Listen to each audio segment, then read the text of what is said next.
স্মৃতির শহর 15 সংখ্যক কবিতা, কবি সুনীল গঙ্গোপাধ্যায়। একদিন কেউ এসে বলবে, তোমার বসবার ঘরে একটা চৌকি পাতবার জায়গা আছে, আমি ওইখানে আমার খাটিয়া এনে শোব। আমার গাছতলা আর ভাল লাগে না। একদিন কেউ এসে বলবে, তোমার ভাতের থালা থেকে আমি 3 গ্রাস তুলে নেব, কারণ আমার কোনো থালাই নেই। আমার অনাহার একঘেয়েমির মতো ধিক ধিক করে জ্বলছে, আমার আর ভাল লাগে না।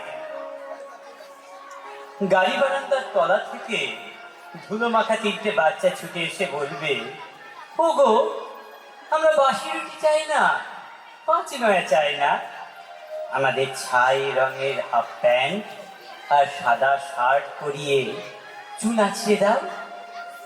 আমাদের গাল টিপে দিয়ে বলো, সাবধানে, আমরাও স্কুলে যাব।